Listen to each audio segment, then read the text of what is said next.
Before we drift away, don't forget to like the video and subscribe for more calming sleep stories. Sweet dreams await. Part 1, The Trail Beyond Dusk. The rain was soft, not the kind that drives or lashes, more like a hush across the land, a steady murmur that soothed rather than soaked. The forest stretched endlessly on either side, tall pine trees leaning like old guardians, their bark glistening wet and dark. The traveler walked slowly, hood pulled low, boots pressing into moss and softened soil. His breath made little clouds in the air, even though it wasn't cold. Just damp. Still. Suspended. He hadn't meant to come this far. The path he followed wasn't on any map. It had begun as a game, a detour through the woods, a chance to hear the rain fall uninterrupted, away from roads and humankind. But hours had passed. And the sky was no longer gray. It was deepening toward night, that rich, navy dusk that slips in before you've noticed. He paused at a bend in the trail.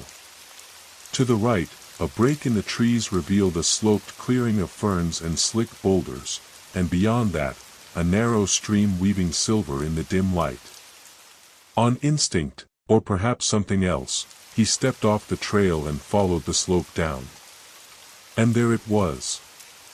A small clearing. Moss-carpeted, quiet, and low. And in the center, as if it had been waiting for someone, stood a blackened ring of stones, a fire pit, long unused. There was a wooden log nearby, rotting just slightly, hollow at one end. A few branches rested inside the pit, dry despite the rain. Someone had been here not too long ago. A strange thing to find this deep in the woods. He dropped his pack beside the log and knelt by the fire ring. With careful hands, he struck a match, shielding it from the drizzle. The flame caught quickly, greedily licking at the kindling. Soon a soft orange glow pushed back the edges of the mist. The smoke rose straight into the air, slow and blue. The fire crackled. The rain ticked on the leaves above. The forest listened. He sat, back against the log, boots stretched toward the warmth. He hadn't realized how tired he was until now.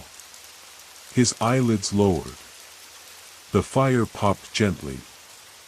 Then, he heard it. A whisper. Faint. Brushing just beneath the sounds of the rain. He opened his eyes, fully alert. Nothing moved in the clearing. No footsteps. No wind. Just the fire. Just the trees. But there it was again, like a name being spoken, too soft to catch. He held his breath. The whisper stopped. A chill crept into his skin, not from cold, but from memory, from something unplaceable that tugged like a dream nearly remembered. He looked up. Far above, beyond the thin clouds, the faintest sliver of moon showed through, thin as a blade, pale as bone. He was not alone in the forest. And yet, somehow, he didn't feel afraid. Part 2, The Visitor at the Edge of Flame. The fire had settled into a gentle burn, not roaring, not dying, just alive enough to glow. The traveler stirred slightly, shifting his weight on the log. Somewhere above, a raindrop rolled slowly off a pine needle and fell with a soft tap against his hood. The whisper he'd heard was gone now. Or maybe it had never been. Maybe the forest was just like that, full of suggestion. Full of old breath. He told himself that, once more. Then leaned forward and added another stick to the fire. It cracked, then sizzled at the edges, steam curling up like a slow ghost. He glanced around the clearing. It was too still. Not wrong. Not threatening. Just deeply still. As though the trees themselves were holding their breath. He looked toward the trail that had brought him here, but it was gone. Not blocked. Not hidden. Gone. In its place was thick brush, undisturbed. No footsteps. No path. Just wild forest stretching off in every direction, each tree like a pillar in some great silent temple. He rose slowly to his feet. The firelight made long shadows that clung to his boots and rippled across the moss. Something was shifting. He turned, and there, just outside the ring of firelight, half veiled in mist and branches, stood a figure. He froze. No sound. No motion. The figure stood still. At first he thought it was a trick of the shadows. A tree. A branch. A leaning stone. But no. The shape was too deliberate. Slender, human, with the outline of a hood pulled low over its head, arms resting at its sides. Not threatening. Not moving. Watching. He stared, not blinking. The fire hissed softly. The figure took one step forward. Not fast. Not aggressive. Just a step. Into the light. He felt the fear rise in his throat, not like panic, but like a forgotten memory surfacing. A story told long ago, a name once whispered in warning. But the figure didn't approach further. Instead, it raised a hand. And pointed, not at him. At the fire. Then at the stream beyond. Then, slowly, it pointed toward the trees to the north. A direction. A path. The traveler spoke, voice catching in his throat. Who are you? The figure did not answer. Instead, it turned. And faded back into the forest. No footfalls. No snap of twigs. Just gone. He stood there for a long moment, staring into the place where it had vanished. Then he heard it again. The whisper. This time, closer. But not from the trees. From the fire. He crouched near it, peering into the glowing embers, the cracks between the stones. A faint voice rose from within, layered with the crackle, almost like song. One word surfaced through the murmur. Follow. The flames leaned toward the north, flickering in that direction. The trees were no longer still. They were waiting. Part 3, the path that wasn't there. He didn't move for a while. The fire kept whispering, but not in words anymore, just the impression of speech, a rhythm like breathing, or wind across old pages. The glow from the embers painted the moss in rust-colored shadows, and the stones around the pit looked older now, as if weathered by centuries in minutes. He packed slowly. No rush, no panic. Just instinct, as though he'd done this before. He doused the fire gently with a small tin of rainwater from his pack, steam curling up in ribbons that wound through his fingers and faded into the mist. The woods beyond the clearing were darker now. But not black. A soft silver glow lay across the ground like spilled moonlight, tracing a line through the trees, not a trail exactly, but a suggestion of one. A way forward. As if the forest had chosen to let him see. He followed it. The air grew quieter the deeper he walked. No birds. No insects. Just the damp hush of rain tapping on pine needles, and the soft crush of moss beneath his boots. The trees were older here, their trunks wide and deeply grooved, bark as dark as charcoal, and their roots curved above the earth like sleeping animals. Somewhere behind him, the fire pit no longer existed. The forest had closed again. He passed beneath a branch heavy with droplets, and one fell square on the back of his neck, cold, precise, like a fingertip. He turned. No one. But something shifted behind the trees. Not a person. Not exactly. He kept walking. Soon the path wound between two enormous boulders streaked with lichen. On their surfaces, he noticed faint carvings, not letters, but symbols, concentric circles, a handprint, a shape like an eye with no pupil. Faint, nearly erased by time. The moment he stepped between the stones, the rain stopped. Not faded. Not lightened. Stopped. As if the forest on this side existed in a different hour, or a different world altogether.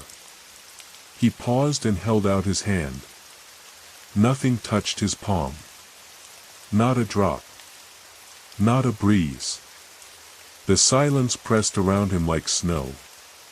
Ahead, the trees thinned slightly, revealing a hollow filled with standing stones, upright, some leaning, others broken and half buried in moss. In the center was a tree unlike the others, pale, bark smooth like bone, and bare of leaves. It stood in perfect stillness, its branches reaching up like antlers. And at its base sat a small wooden box. No larger than a lantern. Old. Bandaged in moss. He crouched and reached toward it. But before his fingers could touch the surface, a low sound rolled through the trees, not from the forest this time. From below. A thrum. Like something vast and sleeping, beginning to stir. He pulled his hand back. The box had begun to hum. Softly. Steadily. Like it recognized him. A whisper slid across the back of his mind, not into his ears, but into his thoughts. Not yet. He stood slowly. The white tree creaked gently, though there was no wind. The stones watched in silence. And deep in the earth, the sound of something ancient shifted, as if turning over in sleep. Part 4, The Tree of Still Hours. The traveler backed slowly away from the white tree. Every instinct told him to stay, to examine the wooden box, to open it. But the whisper, that single, quiet, not yet, lingered like the last trace of a dream fading from memory. He circled the tree, careful not to step too close. The standing stones seemed older from this side, cracked and bowed as though they'd been bowed toward the tree in reverence or fear. Lichen spread across them like frost. The air here had weight. Like time had pooled in this hollow and thickened into something you could feel pressing gently against your skin. No birds. No breeze. Just the low hum, not from the tree now, but from the forest beyond. A vibration beneath his boots. He turned back toward the woods. The silver-threaded path had returned, fainter now, but still visible. Still calling. And this time, when he followed it, the world tilted. Not literally. But it felt that way. The forest changed with every step. Trees curved in strange directions. Branches twisted like arms caught mid-reach. The path itself sloped upward slightly, but the air got cooler as if descending. The rules of space no longer obeyed simple logic. He passed under an arch of stone, half sunken into the earth and overgrown with ivy that shimmered silver in the dim light. Beyond it, the path opened into another clearing. This one was different. A circle of mushrooms lined the edge, each cap pale and wide like cupped hands.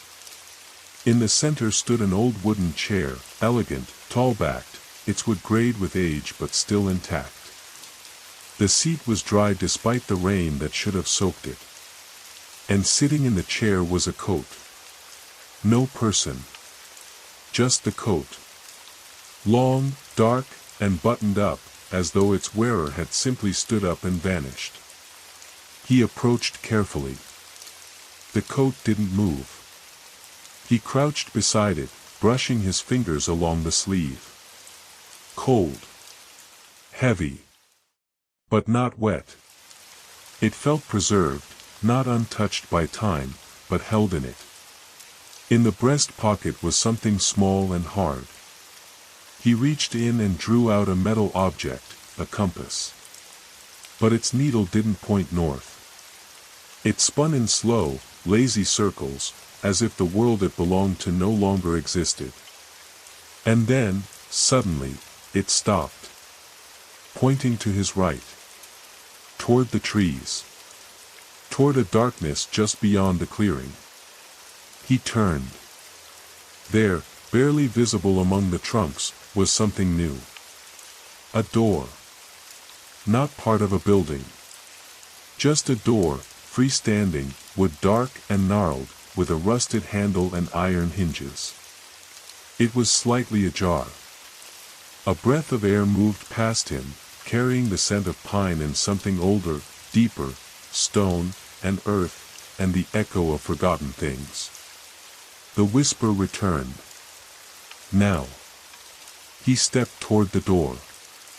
The forest grew still again. Then, somewhere behind him, the sound of a second set of footsteps. Part 5, The Door Without Walls. The traveler froze just a breath from the threshold. Behind him, the footsteps stopped too. He turned, slowly. Nothing but trees. Mist. Moss. The circle of mushrooms undisturbed. But the air had changed. It was thicker now, charged like the moment before thunder, and it made the fine hairs on the back of his neck stand on end. He looked again at the door. It stood exactly as before, a lone, weathered slab of wood, unanchored to any frame or wall, hovering just above the forest floor. It should not have existed. Should not have held shape or shadow. And yet. He reached out. His fingers brushed the handle, iron, cold, familiar. The moment he touched it, the whisper returned. Clearer now. Not in his mind. Come and see. He opened the door. There was no creak. No jolt. It simply swung inward. Revealing darkness. Not blackness, but depth. A hall not made of stone or wood, but of mist, layered and moving like smoke caught in lamplight. It bent away from him, not ending, but folding into itself like a dream repeating in layers. He stepped forward. His boot crossed the threshold, and with it, the air changed. The forest sound dropped away. The rain ceased entirely. Behind him, the door whispered shut with a quiet click. And the world was gone. The hallway stretched ahead, mist swirling at his knees. The floor beneath was smooth, not quite stone, not quite earth. It gave underfoot but offered no sound. The only light came from lanterns that lined the invisible walls at irregular intervals, not flames, but orbs of dull, floating glow, pulsing gently like heartbeats. Each step echoed like a memory, faint and hollow. He passed an archway. Then another. In each were glimpses, not of rooms, but of scenes. In the first, a child sat beside a stream, folding paper boats that never floated. In the second, a man stood before a mirror that reflected not his face, but a forest at night, moonlight shining between trees that were moving slightly, too slightly. The third was worse. The third showed his own campsite, the clearing, the log, the fire ring, but he was not in it. The fire was burning still, and beside it sat a figure in his coat, face shadowed, unmoving. He stepped quickly past that one. He did not look again. The hallway turned. And there, ahead, was another door, smaller, older, almost sunken into the mist. Unlike the first, this one did creak as it opened, as if it hadn't been moved in centuries. Beyond was a room. Circular. Wooden walls, carved with runes he didn't recognize. A fire burned in the center, in a shallow pit of stone.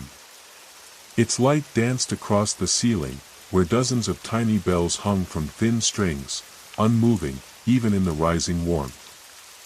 And seated across the fire, was an old woman. Her eyes were pale. Not blind, just colorless, like river stones worn smooth. Her skin was lined with deep creases, but not from age, from knowledge. From having watched too many things happen again and again. She looked at him, smiled faintly, and spoke in a voice like parchment folding. You followed the stream. The fire. The tree. He nodded. You carry the compass. He held it out. She shook her head. Not for me. It's for the one still waiting. The traveler swallowed. His throat was dry. Who? Her gaze flicked past him. The one behind the mask. And then the bells above her head began to ring. Softly. One by one. As if something had just entered the room. From behind him. Part 6, The Masked One. He didn't turn around. The bells overhead swayed gently, though there was no wind. Their chimes were soft and precise, like drops of water falling into an empty bowl. The old woman didn't flinch. She only watched him, her pale eyes reflecting the fire. The traveler stood still, every muscle waiting. Behind him, a footstep. Light. Deliberate. The bells rang again, a different tone, lower now, as if responding to something the ear couldn't fully catch. He turned. Slowly. And saw it. A figure, tall and cloaked in shadow, stood in the doorway. Its face was hidden behind a mask, wood, worn and cracked, carved into the shape of something between human and animal. Long lines ran down from the eyes like old tears. The mouth was a closed curve, unreadable. It didn't move. But it was watching. The traveler didn't speak. Words felt thin here, like paper in rain. Instead, he held up the compass. The masked figure tilted its head slightly. Then, with slow precision, it stepped into the room. The bells fell silent. The fire dimmed. And for a moment, just a breath, the room seemed to stretch, as though time itself had bent to make room for whatever was about to happen. The figure reached into its cloak and drew something out. A stone. Small, round, and dark, with a single glowing line etched across its surface like a crack. It pulsed faintly in time with the lights in the corridor behind them. It set the stone on the ground between them, and as it touched the floor, the wood around its side. The runes along the walls glimmered faintly, then went dark again. The old woman spoke. The key has returned. She turned to the traveler.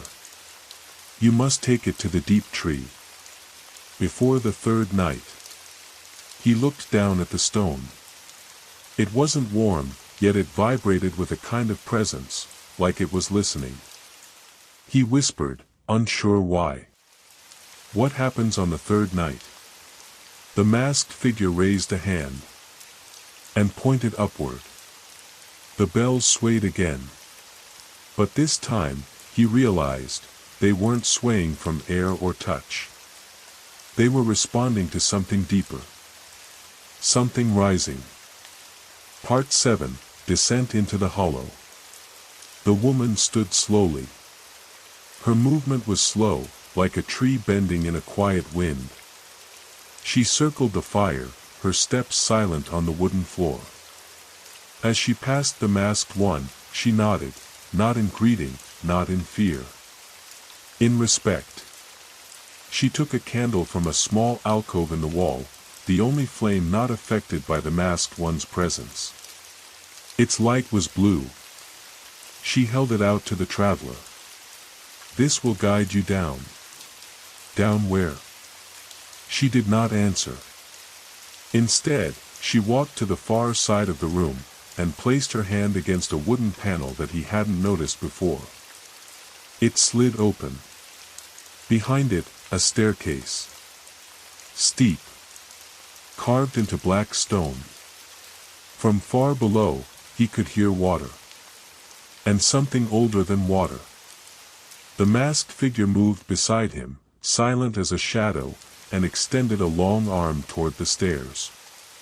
He picked up the glowing stone. Tucked it into his pack. Then took the candle from the woman's hand. Its blue flame flickered, casting pale light on the first few steps. They were wet. Slick. As if they hadn't been touched in centuries. He placed his foot on the first one. And descended. Behind him, the panel whispered shut. The stairway curved downward, spiraling deeper with each step. The candle didn't waver. Its flame burned steady, unbothered by the dark, casting tall, thin shadows against the curved walls. The air grew colder. And soon, the walls began to change. The smooth stone gave way to carvings, thousands of lines etched deep into the rock, forming rivers of symbols that seemed to move if you stared too long. Eyes. Spirals. Trees with no roots. And one symbol repeated more than any other. A mask. Not smiling. Not frowning.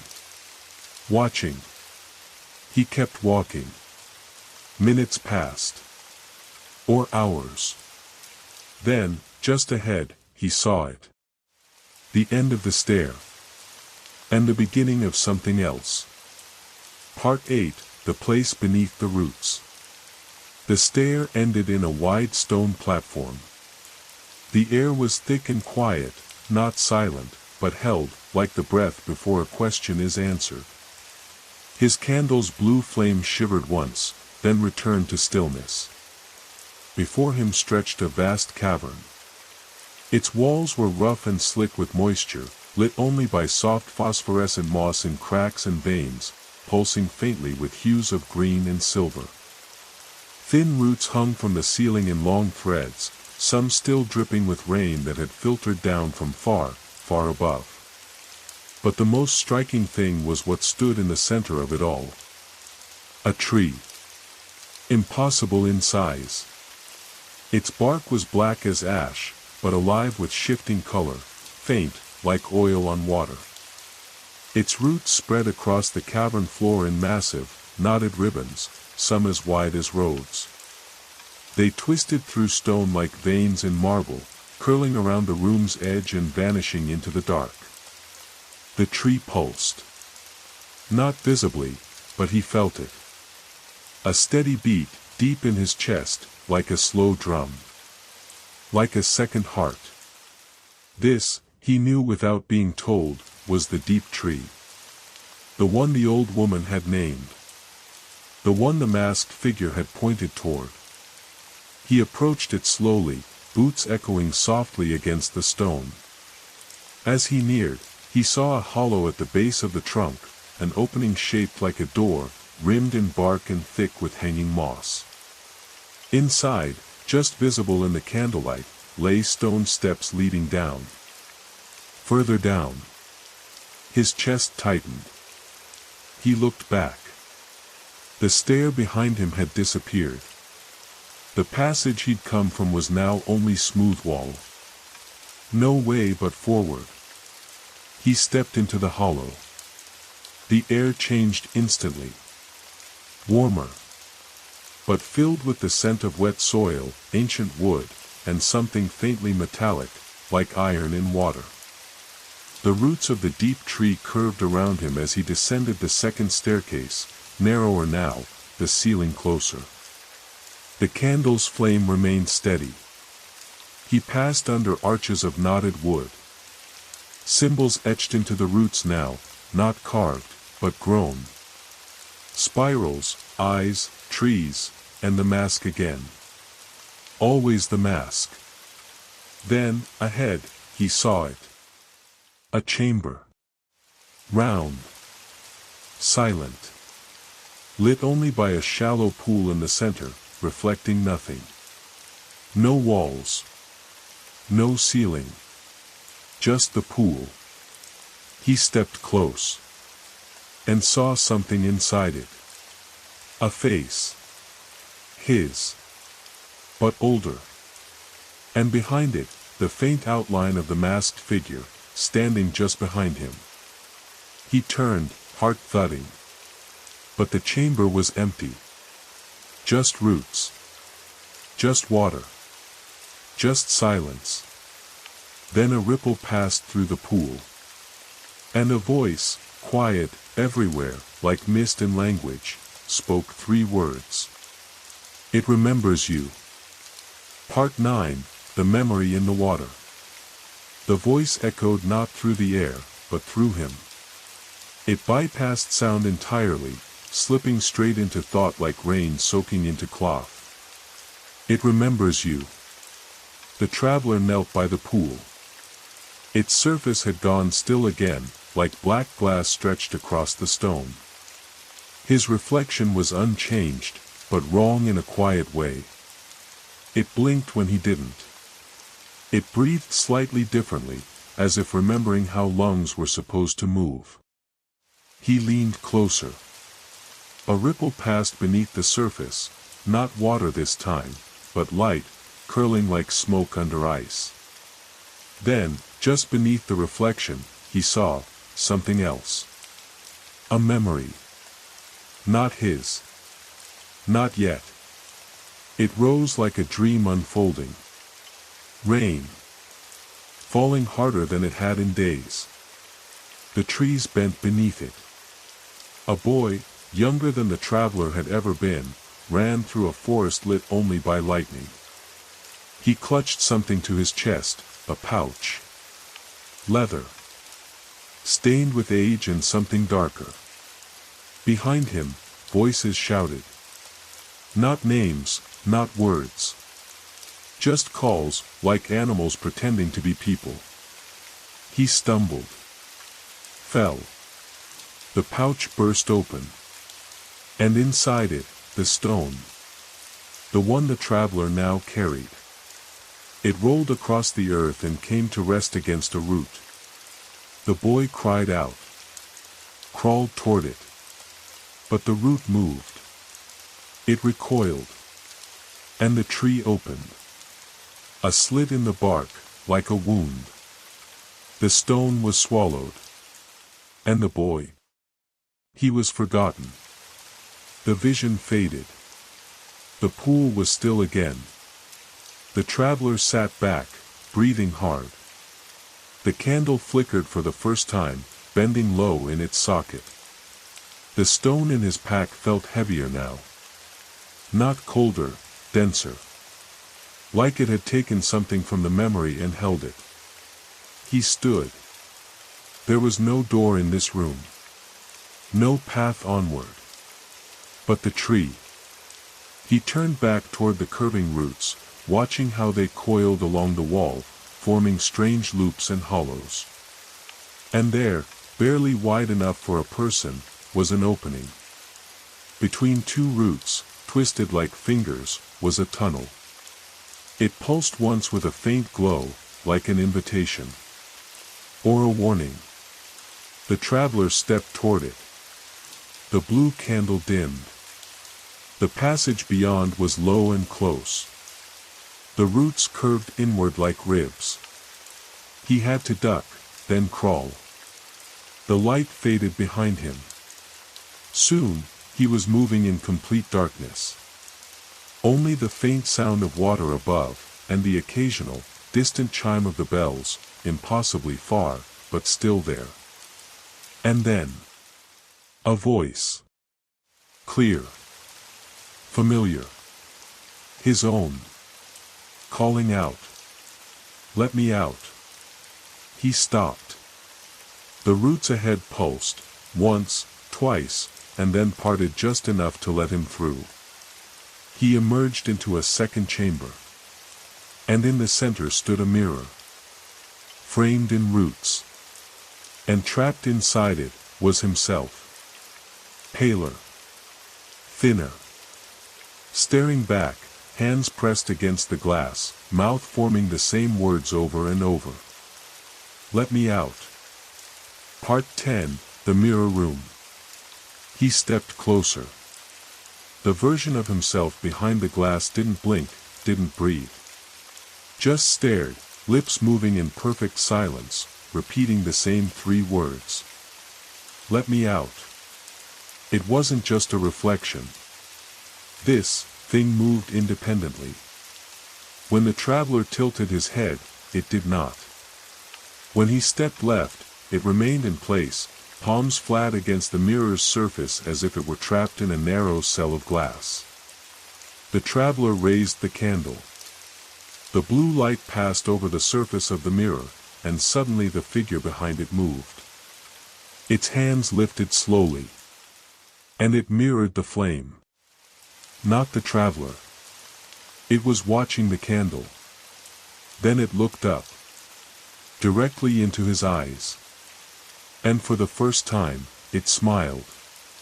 It was not a kind smile. The traveler stepped back, heart quickening. Behind him, the roots sealed off the narrow tunnel he'd come from, soft and silent, like closing lips. He was alone in the room with the mirror, the flickering blue light, and the version of himself that didn't belong. But there, just beside the mirror, was a carving. Subtle. Worn almost smooth. A mask. No eyes. Just a blank oval where the face should have been. He touched it. The mirror shivered. The figure behind the glass tilted its head, mimicking the gesture the masked one had made earlier. And then, slowly, deliberately, it raised one hand and knocked on the glass from inside. A hollow, wooden tap echoed through the chamber. Tap. Tap. Tap. Like a door asking to be opened. The candle's flame bent toward the mirror. The traveler hesitated. And then, the words came again. Not aloud, in his head, low and distant like thunder beyond the trees. He is already walking your path. The mirror rippled. The figure inside began to change. Its clothes darkened. Its face sharpened. Its hands grew too long. It was no longer him. But it had been. Then, without warning, the stone in his pack grew warm. Hot. The traveler flinched and pulled it out. The crack in its surface was glowing now, brighter than before, casting harsh light onto the chamber walls. The mirror hissed at the sight, and the reflection took a single step back. The runes along the roots above him began to glow. Faintly at first. Then brighter. Then pulsing, in rhythm with the stone. And the traveler knew what he had to do. He stepped forward and pressed the stone against the mirror. The surface resisted, like pushing against water held tight in a jar, but then gave way. A deep, low tone rang through the room. The reflection screamed, soundless, as cracks spread across the glass. Not outward. Inward. Like the mirror was collapsing into itself. And then, in a sudden flicker of silence, the figure was gone. The mirror was empty. And in its place was a doorway. Rough-hewn. Narrow. Leading down. Part 11, The Chamber of Echoes. The stone door, born from broken glass, pulsed with a quiet pressure, not sound, but feeling, like the weight of forgotten memories. The traveler stepped through, still gripping the stone. It had cooled again but now hummed faintly, a low vibration in his palm. The path beyond descended further still.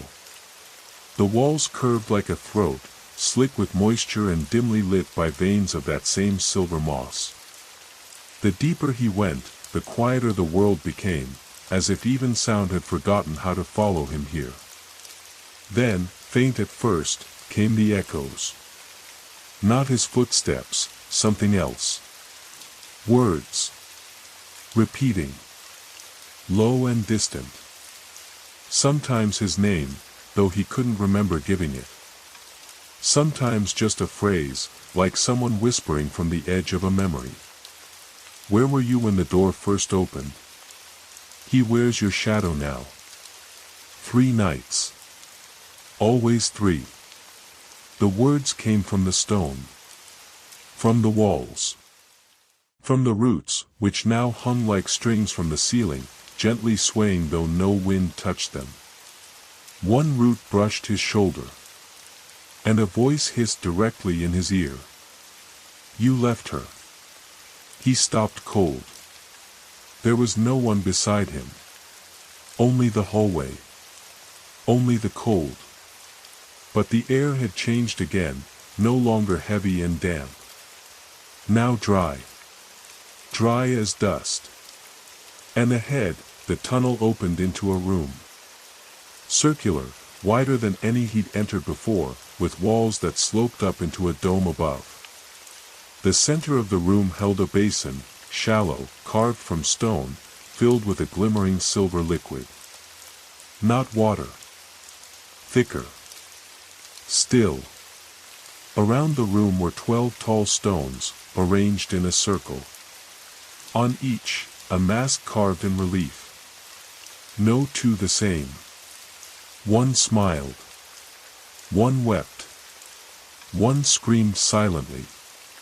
Another was cracked in half. All watched him as he entered. The candle's flame dimmed again. He stepped toward the basin. The silver surface shimmered, then went flat, and a new image appeared. The forest. Night. Rain falling heavy through the trees.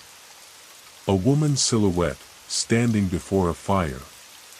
She turned slowly, and her face was the same as the old woman from the cabin above.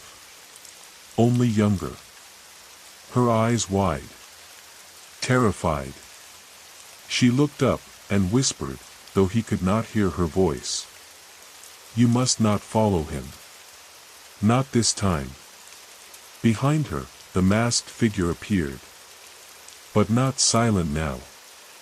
It raised a hand, and from its palm bloomed the roots of the deep tree, growing like veins across the earth. The woman vanished in the spreading black. And the silver surface turned dark.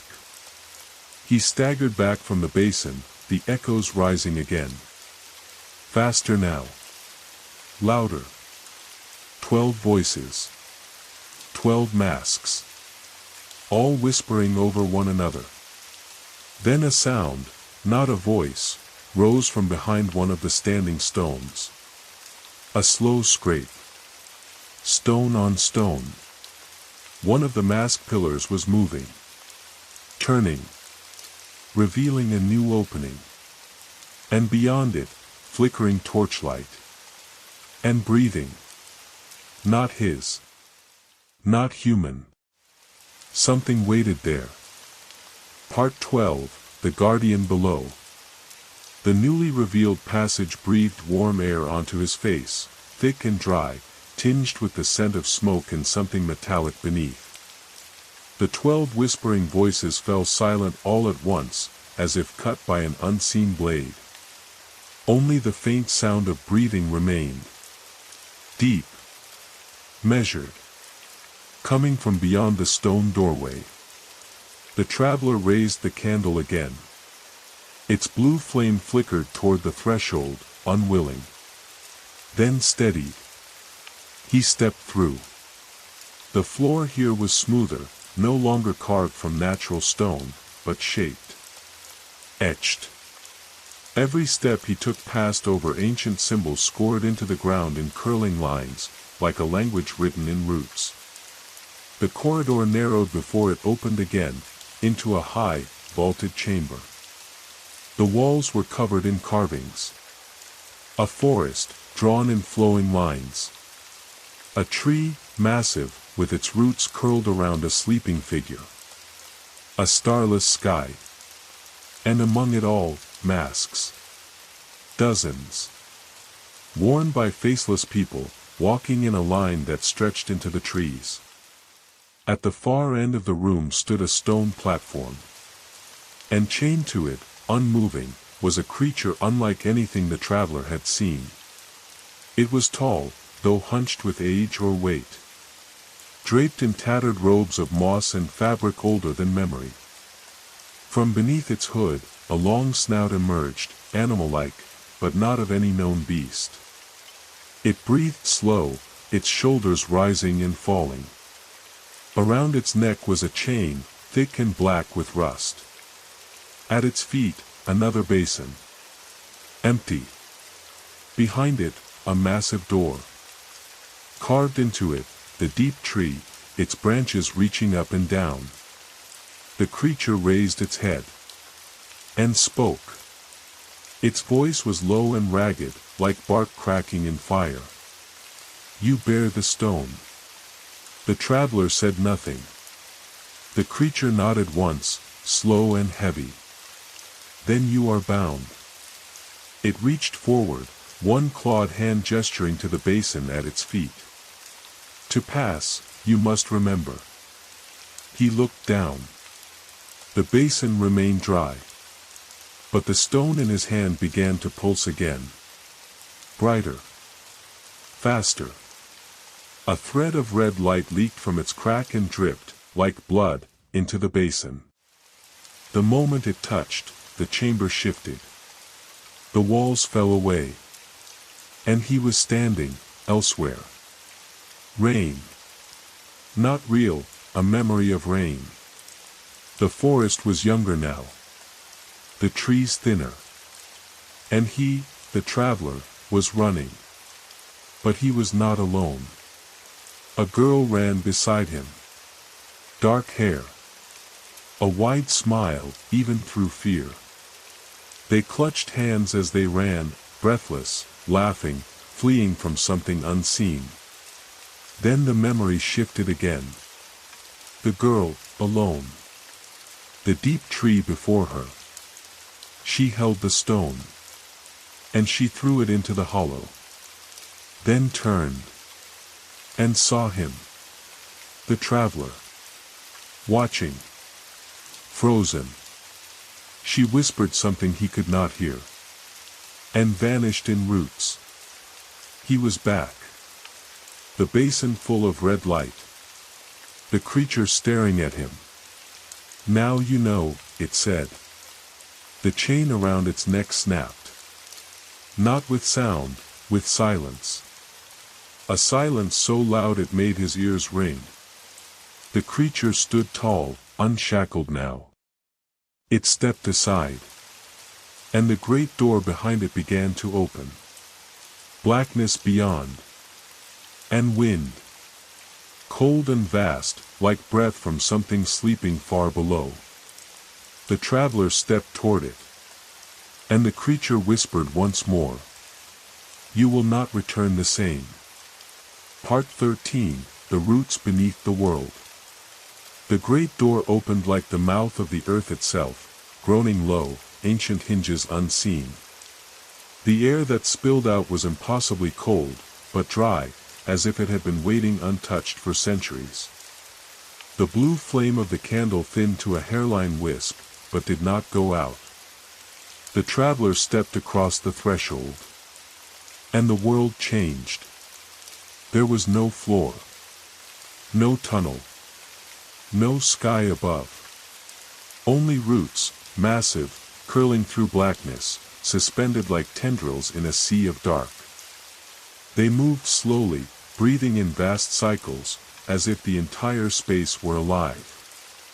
He stood on a single thick root, broad as a path, leading outward through the gloom. It curved downward, into deeper dark, where faint pulses of red light throbbed like distant heartbeats. The door behind him was gone. The creature, the chamber, all gone. Only the root path remained. He walked. Each step echoed, though there was no ground for sound to bounce from.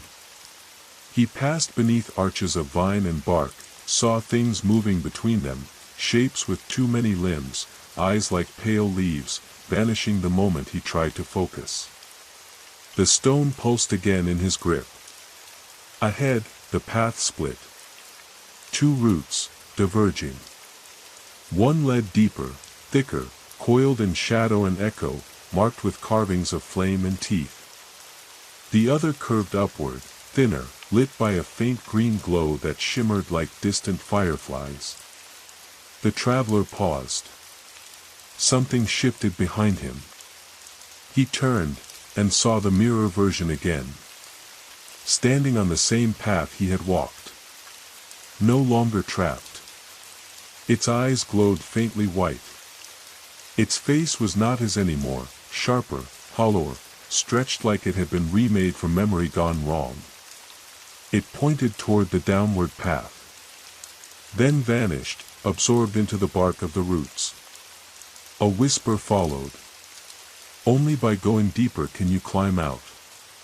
He chose the lower path. As he descended, the root beneath his feet began to glow with subtle veins of red and gold.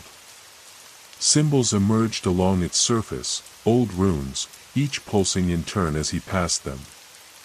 They spoke, though not in words. Memories. Scenes. A child burying something under a tree. A woman lighting a lantern and whispering into a hollow. A storm swallowing a mountain. A hand holding a mask, then putting it on. Then the path opened, and he stepped into the largest cavern yet. A hollow shaped like a heart. In its center stood a tree. Not black like the deep tree, but pale. Silver-white bark, smooth as bone. Its branches reached up into the stone like frozen lightning. At its base lay a bed of moss, soaked with time. And on that bed, a figure. Sleeping. A woman. The one from the memory. The girl. Now grown. Unmoving. But not dead. She breathed once, slow. Then opened her eyes. And they were white. Not blind, burning. And she whispered, "You found me too late." Part 14, The Pale Tree's Secret. Her voice echoed before the words left her mouth, soft, hollow, as if it had passed through the chambers of time before reaching him. "You found me too late." The traveler took a step forward, but the ground pulsed, a gentle resistance, like the forest itself asking him to pause. The woman beneath the pale tree sat upright. The moss did not stir. She looked at him, and in her white burning eyes, he saw fragments of places he'd never been, mountaintops covered in stars, oceans so deep the moonlight never touched their surface, skies filled with birds that never stopped singing. She was older than she should have been. Older than the years since he last remembered her face. But still the same. Still her. And yet, not. She rose slowly. The tree's roots coiled protectively around her ankles, then let go. "The deep tree took part of me," she said. "The part that remembered the way back." She stepped closer, and now the traveler saw that a long crack ran down her spine, not a wound, but something grown. A thin line of bark ran along it, like the forest itself had tried to claim her and then stopped halfway. "The stone opened a path for you. For me, it was a lock." The candlelight flickered weakly, barely illuminating her face now. The pale tree behind her began to shed slow, glowing petals, each one spinning downward into the still air. The traveler reached for her. She didn't move. But something did, in the branches above. A creaking sound. Like something massive shifting its weight.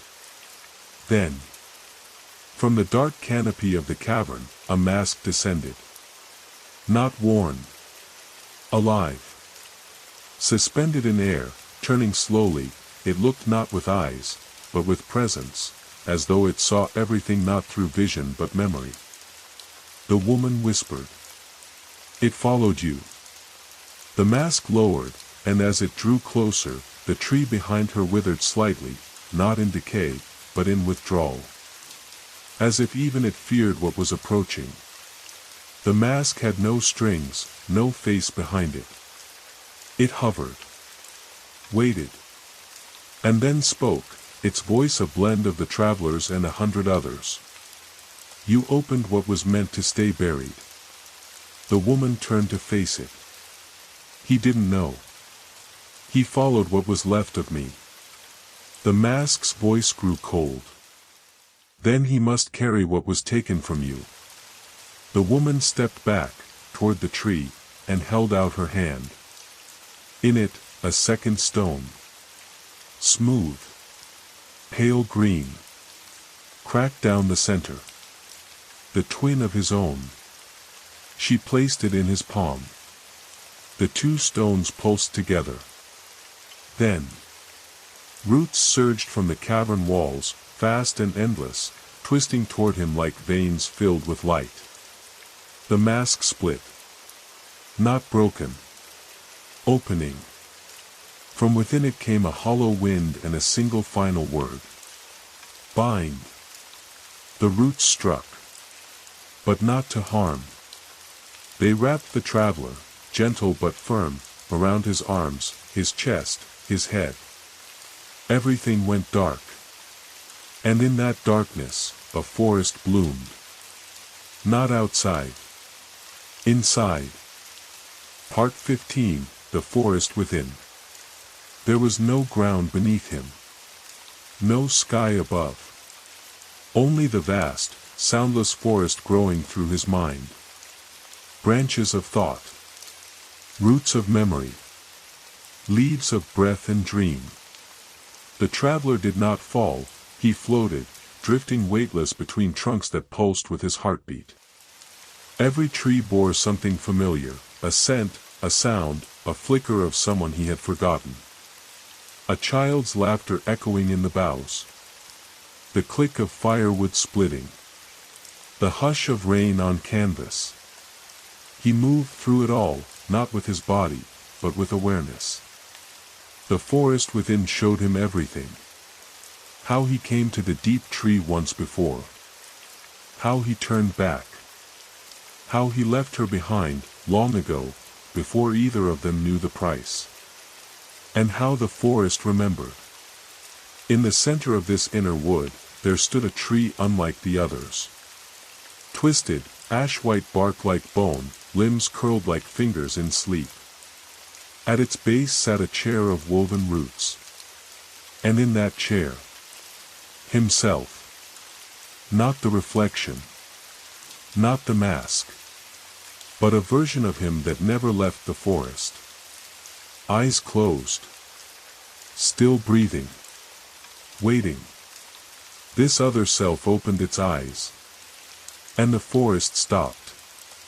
No sound. No wind. Only that gaze, quiet, accepting.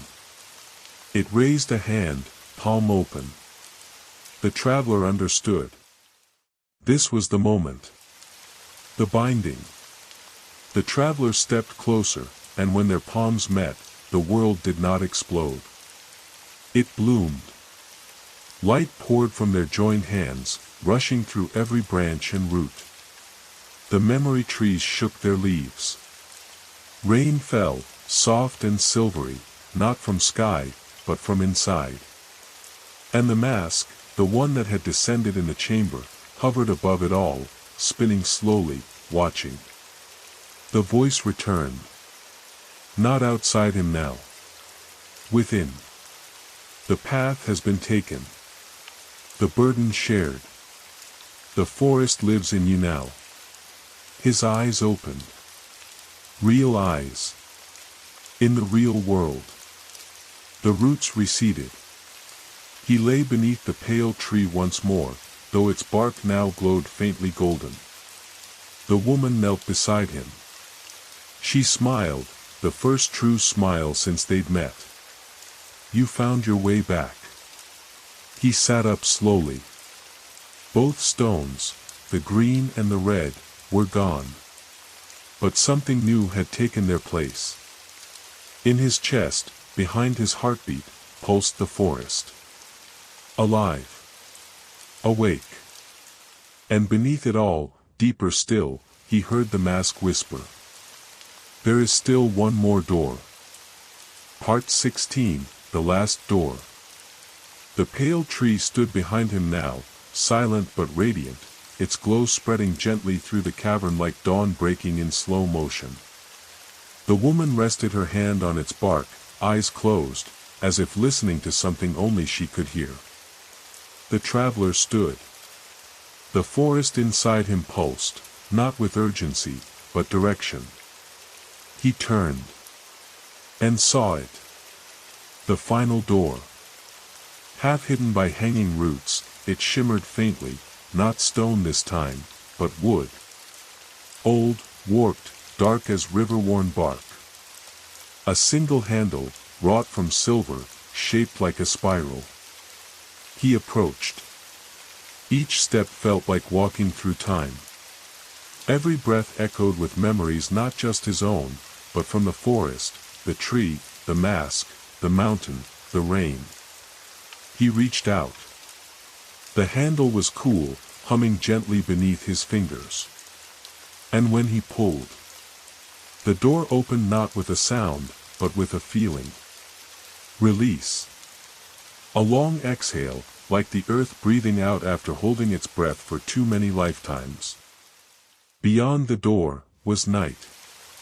Not darkness, night. A vast open field beneath stars that looked closer than they ever had. The air smelled of ash and wildflowers. A breeze blew across the grass, and in the distance, a campfire burned. The traveler stepped through. His boots touched soft moss. Above him, trees arched in quiet reverence. Not threatening. Not watching. Knowing. He followed the path. It led him to the fire. And there, sitting beside it, facing away, was a figure. Not masked. Not monstrous. Just a man. Older. Wearing a cloak made of rain-damp leaves. The traveler approached slowly. The man turned. And it was him. Older. Wiser. Weathered by years that had not yet passed. He smiled, soft, tired, kind. You made it. The younger traveler knelt across the fire. The stars shimmered overhead. Rain began to fall, light and warm, barely more than mist. The fire crackled. The forest breathed. The mask was gone. No more riddles. No more doors. Only the slow, peaceful heartbeat of a world that had waited for someone to remember. The older version looked at him, eyes half-lidded. Now, he said softly, rest. I'll keep watch. The traveler closed his eyes. The moss beneath him was soft. The rain whispered lullabies on the leaves above. And the forest, alive inside and out, sang him to sleep. Book 2. Part 1, When Dreams Take Root. The fire had long since burned low. Embers flickered gently in the damp wood, casting soft orange light on the mossy forest floor. Rain tapped softly on the leaves above, more mist than storm, drifting in quiet patterns like the breath of something sleeping far below. The traveler slept. Not deeply, but not restlessly either, the way trees might sleep, or stones warmed by fire. His body still, his thoughts untethered. The forest pulsed around him, neither watching nor guarding, but being. A presence. And then. A sound. Not sharp. Not loud. Just, different. Like paper tearing slowly in another room. His eyes opened. The fire was gone. The stars overhead blinked out, one by one. Not from clouds, but from shadows. He sat up. The older version of himself, the one who had kept watch by the fire, was gone. No footprints. No warmth where he had sat. Only the memory of a voice, like wind through tall grass. When the forest sleeps, the roots awaken. He rose. The path ahead was no longer the gentle trail it had been. It curved inward now, down into a hollow between the trees, where the mist thickened and the trees leaned in as though whispering to one another. He walked. With each step, the moss beneath his feet felt softer, not like earth, but like skin. Warm. Pulsing. He passed a stone covered in mushrooms, glowing faintly. A tree that bled sap the color of ink. A pool of water so still it reflected not the trees, but the sky above it, a sky filled with constellations he did not recognize. The forest no longer followed the rules of the waking world. It had tilted.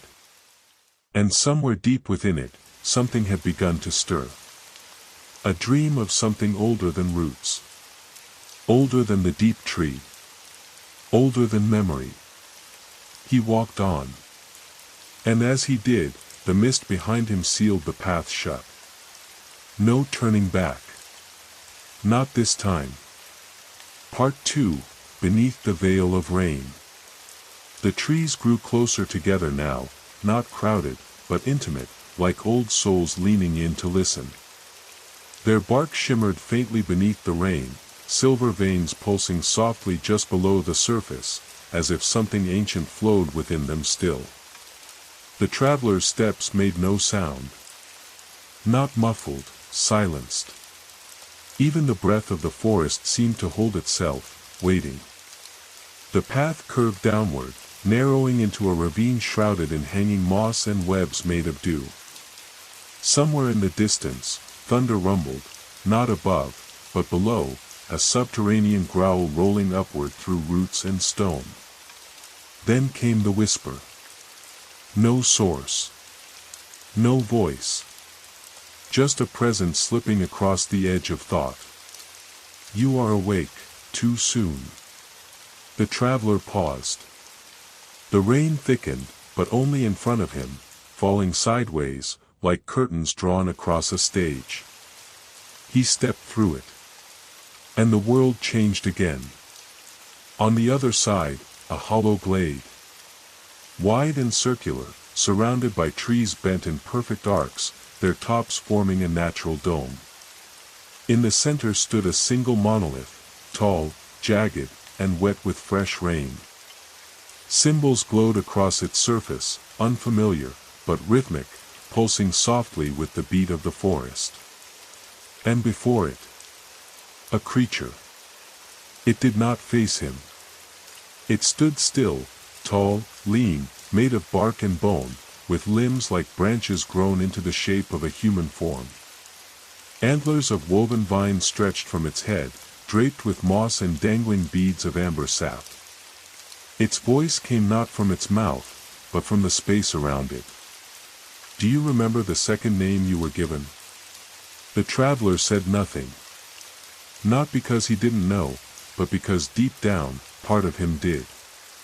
But the name was buried in a part of him that had slept since the last door was opened. The creature turned. Its face was not a face. Just a hollow of wood, an empty space where light bent inward. And yet he could feel its gaze.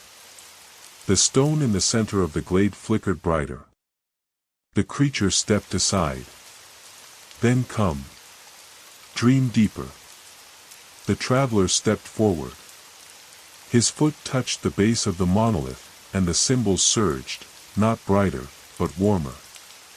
They wrapped around his ankles, climbing like vines of light. He did not resist. He closed his eyes. And the forest, which had once lived within him, now entered him again. But this time, not alone. Part 3, The Whispering Hollow. The warmth surged through him like a second pulse. Not burning. Not bright. But old. Earth-old.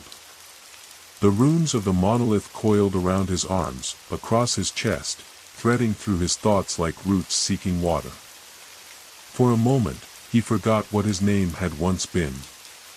He forgot why he had come. He forgot the sound of his own breath. But he did not panic. Because the forest remembered for him. He opened his eyes. The glade was gone. The rain, too. He stood in a vast underground hollow, the ceiling so high it vanished into darkness. The walls were smooth and glistening, alive with bioluminescent moss that pulsed in slow waves, a heartbeat not his own. The floor was soft beneath him. Carpeted in damp leaves, petals from trees that no longer grew above ground. And before him was the mouth of a tunnel. No door. No markings. Just a wide black arch carved into the wall of earth. The traveler stepped forward. And the air changed. It no longer smelled of moss and smoke. It smelled of memory. Old leather. Ash. Lantern oil. And something else. Something familiar. He raised his hand, not to light the way, but to feel. And something took it. Not grabbed. Not pulled. Just held it. A presence in the dark, cool, invisible fingers, resting gently in his palm. Then came the voice again, soft as moss in moonlight. You left something behind. Follow it. The hand released. He walked into the tunnel. The light behind him died the moment he crossed the threshold. Only sound remained now. But not his footsteps. Not his breathing. The sound of dreams. Laughter echoing down stone halls. Pages turning. A lullaby sung in a language he couldn't name. And through it all, something weeping. Softly. Endlessly. The tunnel opened. And he emerged into a chamber unlike any he had seen, wide and low-ceilinged, filled with standing stones carved with masks. Not faces, masks, each with a different shape, some of wood, some of bone, some of things he couldn't name. They faced inward. Toward a small stone table. And on that table, wrapped in a cloth of silver thread, was his pack. The one he'd lost before the first dream. The one he buried. Before he ever knew the forest was alive. He stepped closer. His hands trembled slightly as he reached for it. But before his fingers touched the fabric, every mask turned. Not moved. Not twisted. Just turned. Now facing him. The weeping stopped. A voice, not male, not female, came from all directions. Do you remember why you buried it? Part 4, The Weight of the Forgotten. He froze. The masks, dozens of them, maybe more, stared with eyeless scrutiny. Some bore expressions etched into their surfaces, sorrow, laughter, anger, serenity. Others were blank, smoothed down by time or will. Yet all of them leaned ever so slightly inward, pulled not by gravity, but by remembrance. The traveler stared at the pack. The cloth covering it shimmered, as though reacting to breath alone. It bore a faint smell, not of age, not of earth, but of a long-doused fire. A camp long forgotten. And beneath it, he remembered. He had buried the pack after leaving the forest for the first time. Not because it was too heavy. Not because it was lost. But because of what was inside it. A letter. Never read. Never sent. Wrapped in twine, stained with ash. And something else. A shard of mirror. No bigger than his palm. Not cracked, but warped, bent as if it had tried to reflect something the world wasn't ready to see. His hand hovered over the cloth again. He did not move it yet. The masks waited. The voice returned, quieter now. What you forget does not forget you. He pulled the cloth aside. Inside, just as he remembered. The weathered letter. The mirror shard. And, folded underneath, the small journal he used to carry, bound in bark leather. Pages filled with maps he'd never finished, stories he never told, and drawings of places that no longer existed. He opened the letter first. The ink had run in the rain all those years ago, but one line remained legible, scrawled across the bottom in his own hand. If you find me again, don't trust me. He stared at the words. The masks began to hum. Low and resonant, as if vibrating through the stone beneath him. The mirror caught the light from the moss-covered walls, not reflecting his face, but a forest. A different one. Darker. Colder. Older.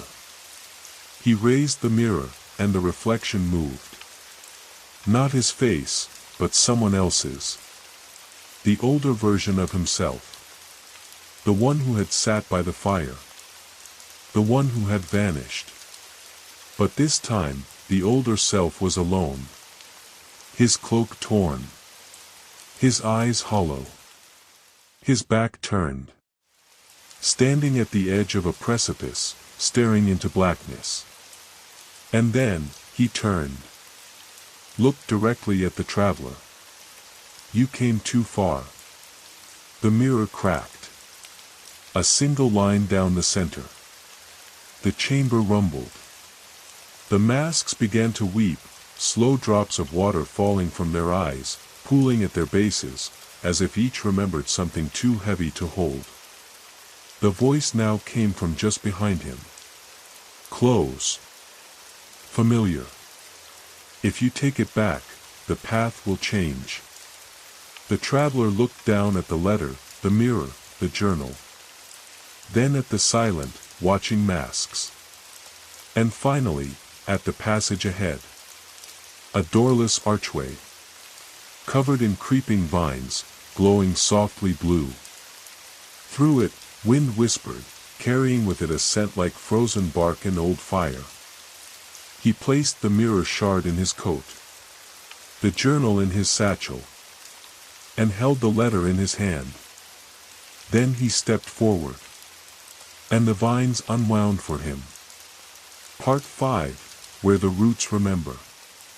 The vines parted like breath through fog, not torn or pushed, but invited aside. As he passed through the arch, the scent of the forest changed again. No longer moss and rain. Now it was dry, older, the smell of deep earth, pressed stone, and roots that had never seen sun. The tunnel curved downward. And down again. Until the light was a whisper behind him. The path ended in a chamber carved from tree roots, not grown, but shaped, as though something had braided the forest itself into a room. The walls pulsed faintly with amber veins. Small branches curled in from above like fingers reaching through cracks in time. In the center stood a chair. Not a throne. Not a place of power. But a chair meant for remembering. It was carved of intertwined roots, smooth and glistening with sap. On its arm, a single name had been etched. His. Not the one he used now. Not the one he'd claimed in the waking world. But the name he'd whispered only once, long ago, in a dream he was never supposed to survive. He stepped toward it. And as he did, the roots shifted, not to resist, but to welcome. A hum ran through the floor, through his boots, into his bones. A memory surfaced. Not a moment, but a feeling. The first time he chose to forget. He sat. And the chamber responded. The roots around him glowed deeper, threads of golden sap tracing his skin like veins drawn in slow motion. The letter in his hand trembled, then unfolded itself, the faded ink realigning. The words were readable now. Not many. Just enough. I saw the door. I went through. If you're reading this, I failed. I left something behind. Don't follow me unless you're ready to see it. Signed with only a symbol, a spiral. Not his. But hers. The woman from the deep tree. The one who watched him wake. The one who smiled just once. The walls began to whisper. Not voices, but moments. His own voice, echoing from the past. A campfire. A joke half told. The wind, heavy with rain. A promise. If I don't return by moonrise, bury the pack. He hadn't returned. Not then. And now he knew why. The chair creaked softly beneath him. A second spiral now glowed beneath his fingers, carved into the wood by another hand. The chair had held someone before him. She had sat here, too. And seen the truth he was only beginning to reach. The mask had told him once. There is always another door. But he was beginning to understand the truth behind it. The doors were not destinations. They were locks. And he had carried the keys all along. He stood. The walls stopped glowing. The root-woven room shifted again, the rear wall unspooling into a spiral passage, wide and deep, lined with bark that throbbed like muscle. At the end, a flicker of blue firelight danced. It waited for him. And so he walked forward. One step. Then another. And the roots began to remember out loud. Part 6, The Root Heart Flame. The spiral passage pulsed around him, not with heat, but intention. The blue fire ahead flickered like a memory being coaxed awake, just enough to guide, never enough to blind. As the traveler walked, the spiral passage subtly breathed, the walls contracting and expanding in rhythm, like the lungs of something ancient and dreaming. Each step forward pulled him deeper into the heart of the forest, though now he understood. He was not going deeper into the forest. He was going deeper into himself. The firelight grew. It cast no shadows. Instead, it erased them, softening the edges of the roots, the walls, his thoughts. The farther he walked, the quieter everything became. Even the whispering memories, which had filled the roots with murmured fragments, now faded into silence. And then, the tunnel opened. A chamber wider than anything he'd seen yet. No ceiling. No walls. Just black space speckled with stars above and roots below, thousands of them, spiraling like a living cathedral. In the center, on a stone altar wrapped in silver moss, the blue fire burned. A cold flame. Yet it called to him with the warmth of something long lost. The traveler approached. No wind stirred, but the flame bent toward him slightly, as if it knew his scent. The moment he reached the edge of the altar, something inside the flame stirred. It blinked. split, and revealed a face. Not physical, not real, but seen all the same, in the space between blinks, in the shimmer of smoke. It was hers. The woman from the deep tree. Her eyes reflected the same blue as the flame itself. She did not speak. Not with words. But the fire leaned toward him again, parting like a curtain. And within the flame, there was a door. Of course there was. But this one was different. It bore no markings. No handle. No spiral. Just bark, blackened, scorched, and scarred. A living door made of something that had once burned and refused to die. He stepped closer. And the blue fire whispered, gently curling around his arms. This door is not for entering. It is for remembering. Do you want to see what you left behind? He reached out. The bark was warm. Not hot. It pulsed beneath his palm like a heartbeat. And then, the chamber vanished. He was standing in the rain. Not a vision. Not a dream. Memory. It was night. The same forest, long ago. He was younger. Wounded. Cloak torn. Kneeling beside a freshly dug hole in the ground. The pack. The mirror. The letter. He watched himself. Not as a ghost, but as an echo. He saw his hands tremble as he buried them. Saw the look in his own eyes, not fear. Not shame. But something worse. Resignation. As if he already knew he would have to come back. Already knew the door would wait for him. The vision flickered. Back to the fire. Back to the chamber. Back to now. The traveler gasped, not from fear, but grief. The flame dimmed.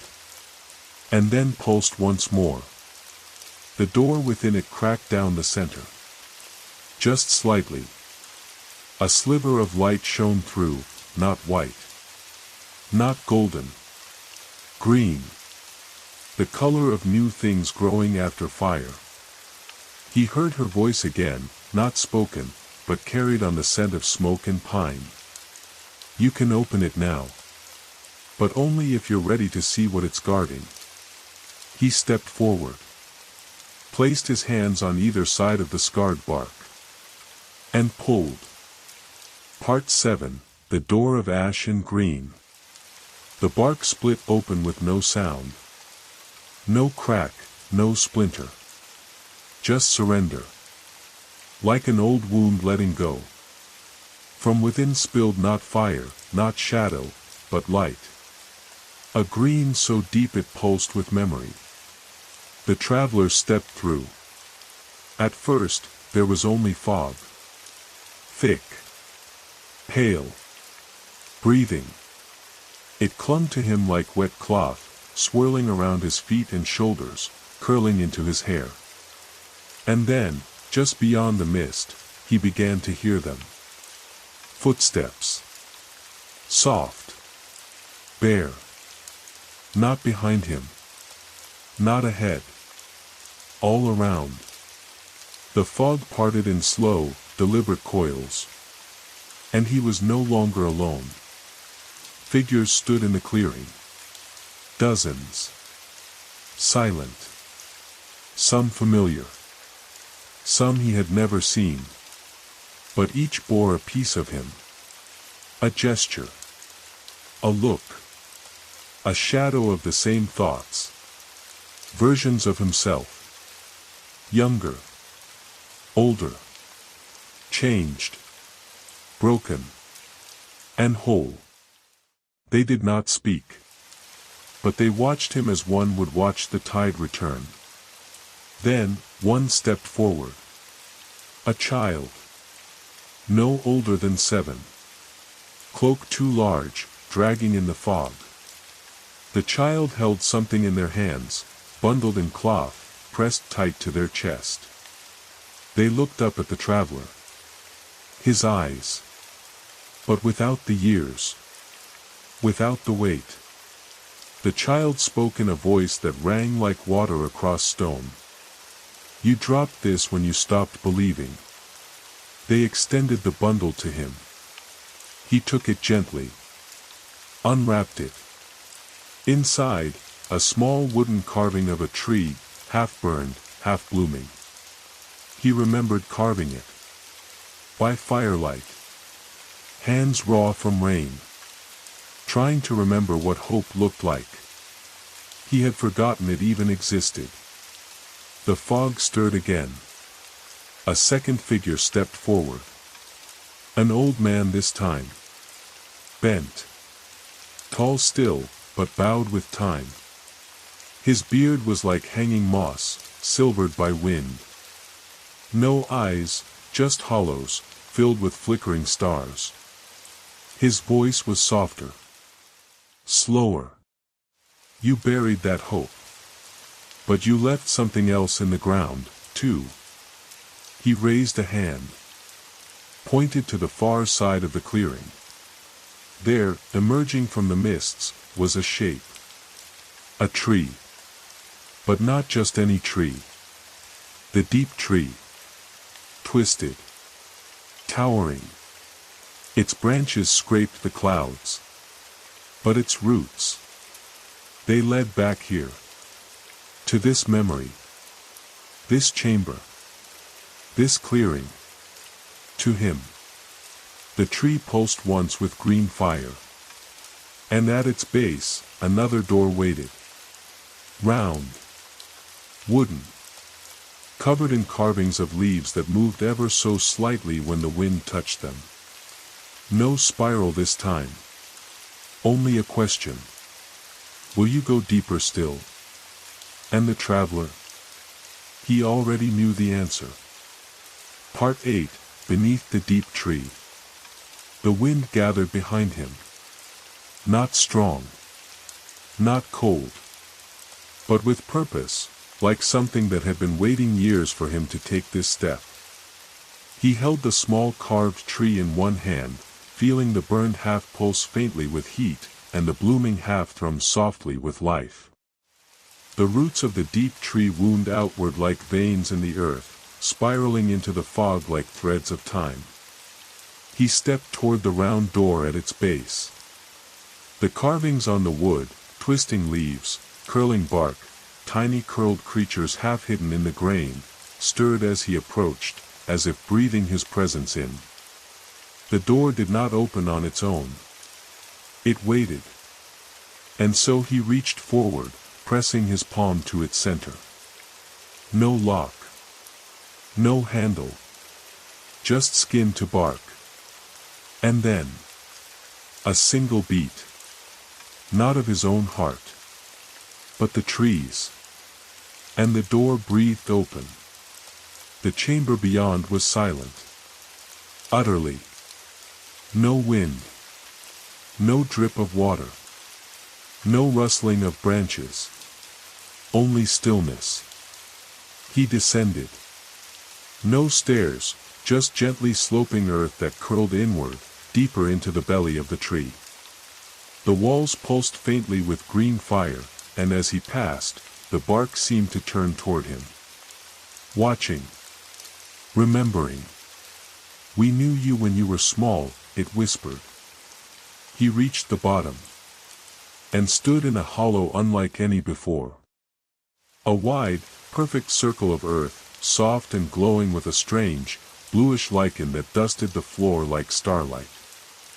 In the center, there was a stone basin. Ancient. Cracked. Half filled with black water so still it looked like obsidian. Above it, the ceiling of the hollow opened into spiraling branches, and through the wood, stars shone through, though he knew the stars above this forest had long since vanished behind cloud and rain. And beside the basin, a chair. Not of roots. Not of stone. But of bone. Smooth. Carved. Clean. It did not beckon. But it waited. He stepped to the basin.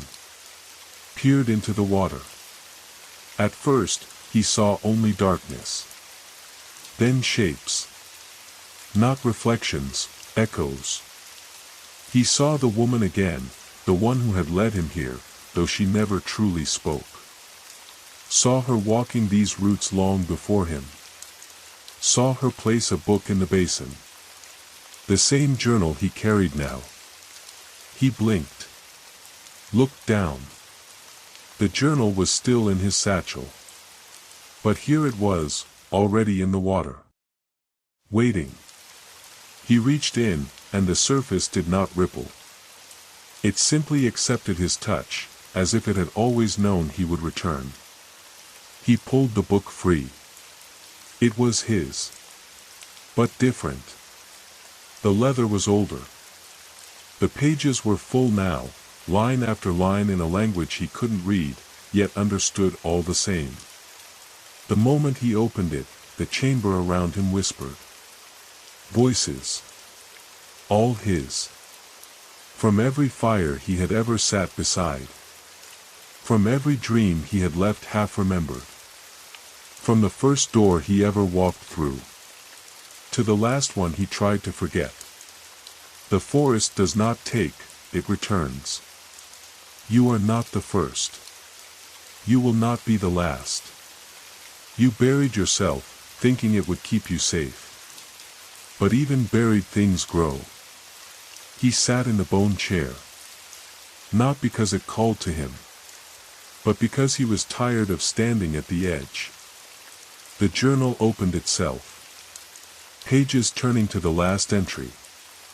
Written in ink that looked like moonlight and ash. When you are ready to speak the truth aloud, the forest will listen. The basin's water shimmered again. And a shape rose from it. Not her. Not him. But something older than both. The root of the first story ever told. It stepped forward.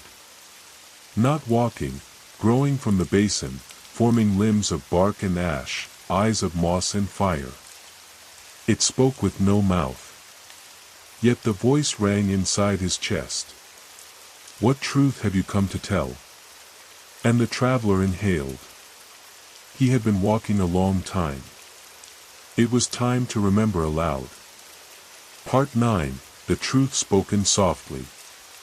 He did not speak at first. The words sat like stones in his throat, too long unspoken, worn smooth by years of silence. The creature that stood before him, bark, ash, and breathless stillness, waited without movement. It had no eyes, yet it saw him. No ears, yet it heard every thought flitting through the fog of his mind. The traveler looked down at the journal again. The final page was still open. But now, blank. Waiting. The question hung in the hollow like a scent. What truth have you come to tell? He closed his eyes. And let the words come. I was afraid. The whisper echoed through the roots like thunder. The basin rippled. The moss dimmed. The tree listened. He stood from the chair. His voice, though soft, grew steady, a stream finding its bed once more. I wasn't just afraid of what was waiting behind the door. I was afraid of who I would be without it. Afraid that I was only someone when I was running. Afraid that if I stopped, I'd vanish. He took a slow breath.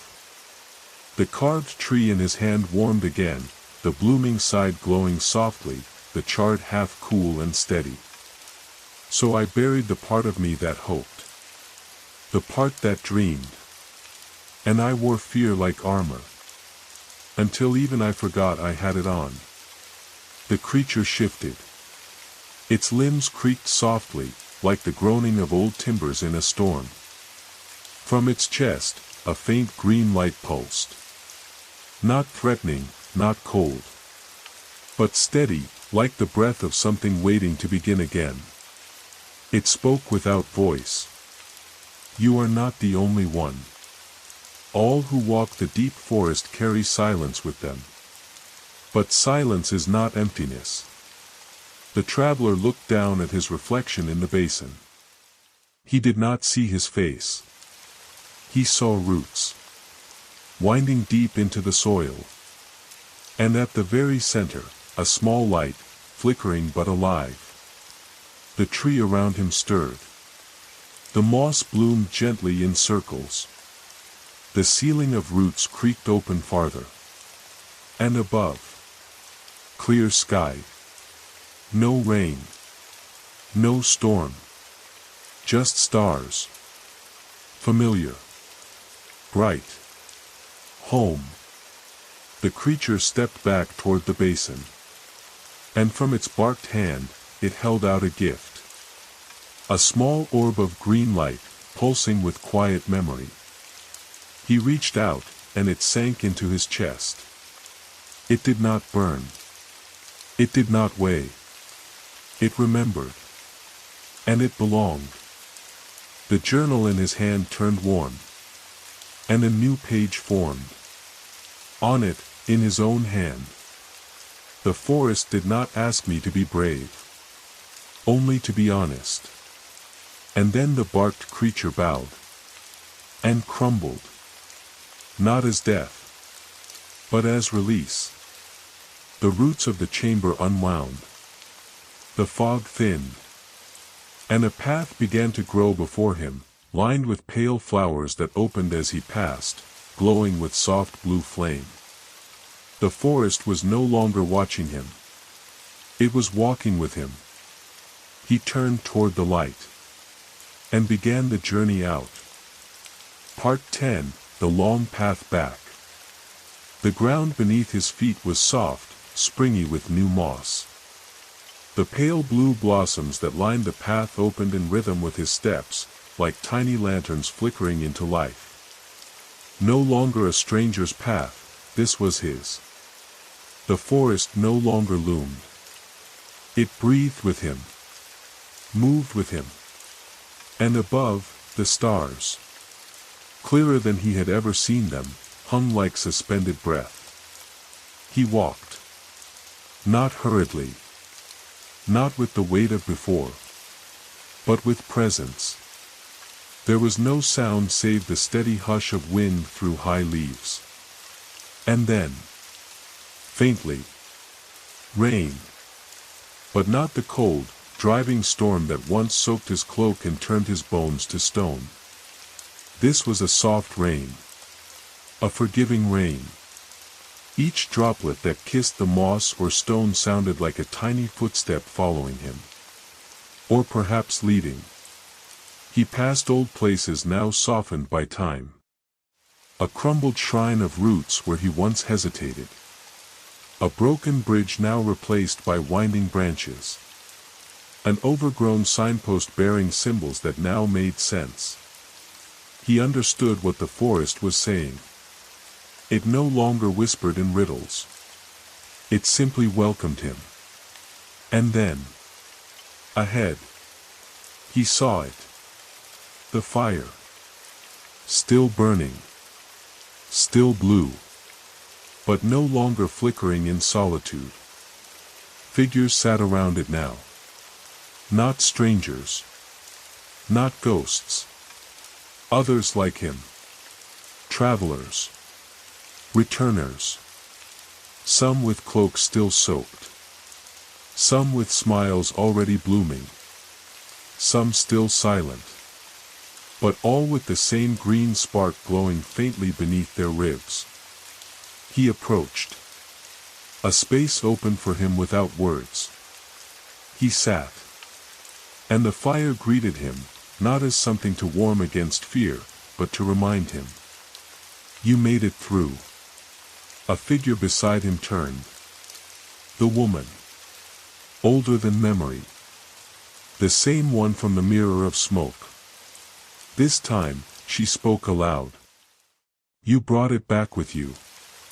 She nodded to his chest. The green light pulsed softly beneath his skin. That means it's time to give it away. He blinked. Confused, then understanding. The truth was not meant to be carried alone. He reached into the fire. And the flame did not burn. It parted. And from it, he drew a new shape. A seed. Smooth. Black. Cool to the touch. But when he held it, he saw roots. Futures. A door yet unopened. He looked up. And saw a path winding away from the fire, not back, not forward, but outward. Where more stories waited. Where more travelers would come. And where he, too, might return when the time was right. For now, he had a seed. A truth. And a calm fire behind him. And a forest that no longer asked him to hide. Only to walk. Part 11, The Grove That Listens. He walked from the fire without farewell. Not out of rudeness. But because goodbyes weren't needed between those who had seen each other truly. The forest made way.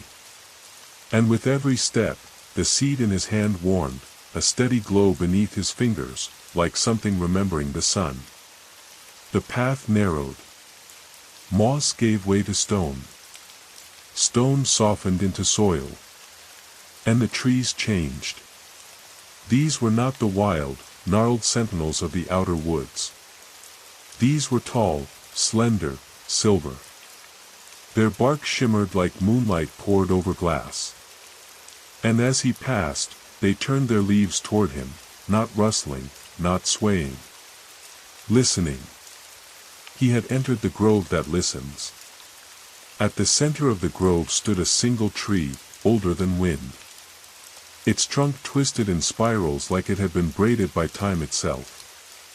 Vines like veins of gold looped down from its branches, and its roots disappeared beneath a still black pool of water that mirrored the stars. But what struck him most was the silence. It wasn't empty. It was expectant. A pause between inhale and exhale. The moment before thunder. The traveler stepped forward and placed the seed at the base of the ancient tree. It didn't sink. It didn't roll away. It sat in the moss, tiny, dark, glowing softly. And the tree leaned down, ever so slightly. The grove responded. A low, deep note rolled through the soil like the hum of something vast and gentle waking from sleep. And around him, the other trees bowed. Not to him, but to the truth he'd planted. And then, they began to speak. Not in words, but in images. Flashes. Memories that were not his, yet were. A girl at the edge of the sea, writing dreams in sand. An old man on a snowy mountain, whispering songs to the wind. A child curled beside a fire, waiting for someone who never came. 1,000 small moments of courage, loss, wonder. The forest was full of stories. And now, it was telling them back to him. He sat, knees in the moss, eyes wide. The stories did not ask him to respond. They only shared. And slowly, softly, they quieted. And the seed at the tree's base sprouted. Right before his eyes. A single green shoot, glowing like the edge of dawn. Not large. Not loud. But alive. And he understood. What we bury in the forest, we do not lose. We give it the chance to grow. He stood, the wind now a warm breath on his back. The grove opened a new path. Not to the past. Not to the beginning. But to somewhere new. He turned toward it. And for the first time since stepping through the spiral door, he smiled. Part 12, The Path of Returning Rain. The new path curved gently through the forest, following the shape of a river long vanished, its memory now held in smooth stones and the hush of moving leaves. The traveler walked it with quiet steps, as though not to disturb the forest's dreaming. Above, the stars remained clear. And for the first time in what felt like a lifetime, the rain returned. But not like before. No storm. No thunder.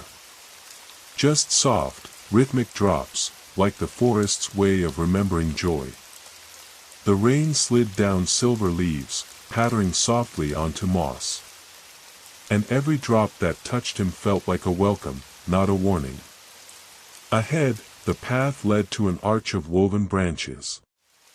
Woven, he now saw, not by wind or time, but by hands. Someone had passed this way before. Multiple someones. Travelers who had left something of themselves here, not in stone or fire, but in quiet acts of care. Tiny things. A folded cloth, dry and waiting beneath a leaning tree. A lantern hung on a hook of root, unlit but clean. A single smooth pebble placed precisely in the center of the path, its surface carved with the symbol for stillness. He paused beneath the arch. Rain tapping lightly on the wood above him. And there, sitting on a worn log, almost hidden by ferns, was a man. Older. Quiet. Wrapped in a cloak the color of dusk. He held no weapon. Carried no pack. Only a staff etched with rings, each one a story, he somehow knew. The man looked up. Eyes soft. Tired. Kind. You've come far. He didn't smile. He didn't need to. The forest was already smiling for him. The traveler nodded. I didn't think I'd get back. The man looked to the trees. That's the trick of it. You never get back. But you get forward. And the road starts to look like home. He gestured beside him. A second log. Dry. Waiting. The traveler sat. And for a while, neither spoke. Only the rain did. Tapping softly on leaves. Pooling in little cups of bark. Falling on their shoulders like a blessing. Eventually, the man reached into the folds of his cloak and drew something out. A cup. Rough. Handmade. Filled with dark, fragrant tea. He passed it over. The traveler accepted it. No questions. No ceremony. The first sip was deep and bitter. But the second tasted of warmth. Of smoke. Of stories told in safety. The man spoke again. You'll leave this forest. Maybe not today. Maybe not tomorrow. But you will. And when you do, it will come with you. Every step. Every word. Every silence. The traveler didn't answer. He only sipped again. And let the rain soak the ground around him, gentle and patient. When he finally stood, the man was gone. Only the log remained. And the path ahead had opened again. Wider now. Not with answers. But with space. And possibility. And so he walked on. Rain at his back. Seed in the soil. And the forest no longer behind him. But within. Part 13, The Last Quiet Place. The path had widened, but the trees grew taller here, arching overhead like cathedrals of green and gold. The rain had lightened into mist, rising in thin veils that wrapped the forest in a hush. Each footstep the traveler took left no mark behind. The moss drank it all, as if the forest now trusted him not to wound it. He moved gently, not out of fear, but reverence. Something ancient lay ahead. He could feel it in the air, thicker now, like breath held for centuries. Then he saw it. A clearing, ringed by 13 stones. Massive, smooth, worn by wind and time. In the center, a still pool, glass-like, so clear it held the sky. Not a bird chirped, not a breeze stirred. Even the mist seemed to pause here. He stepped between two stones, and the silence deepened. Not empty, but sacred. He approached the pool.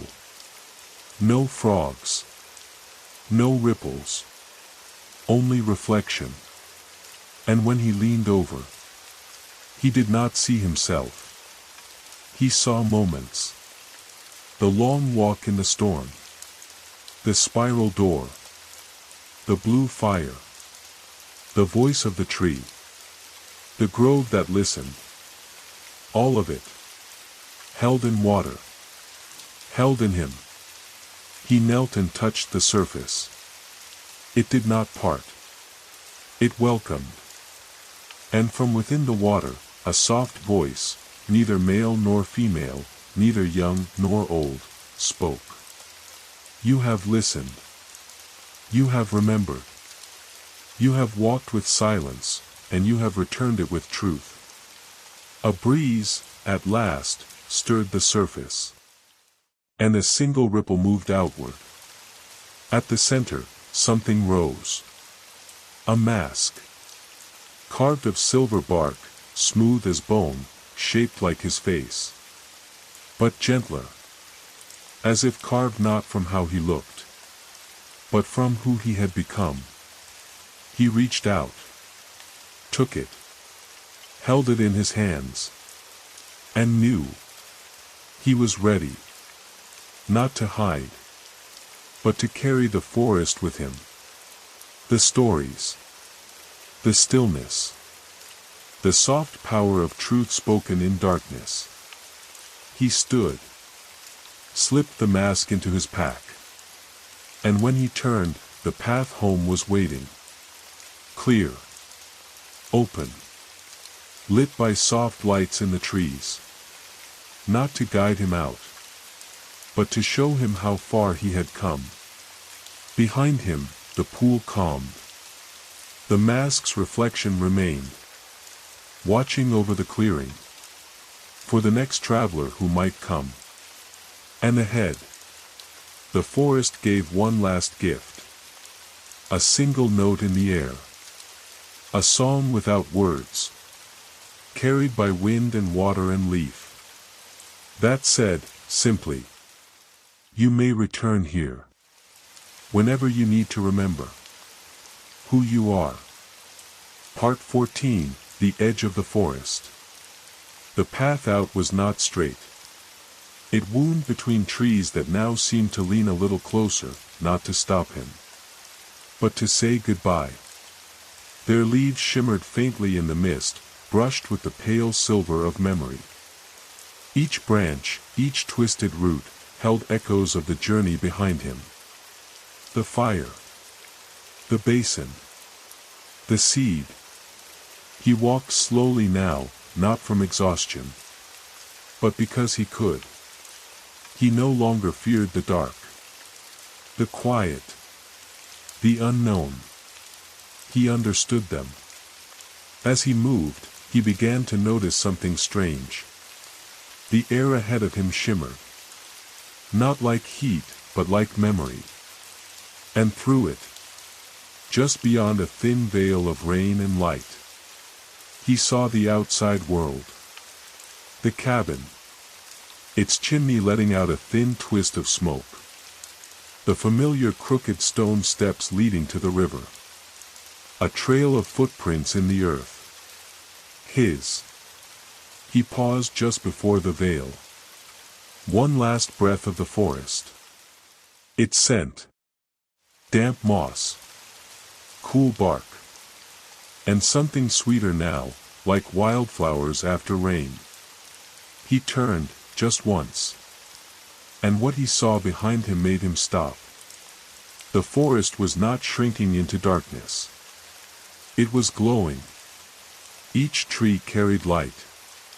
Not flame. Not fire.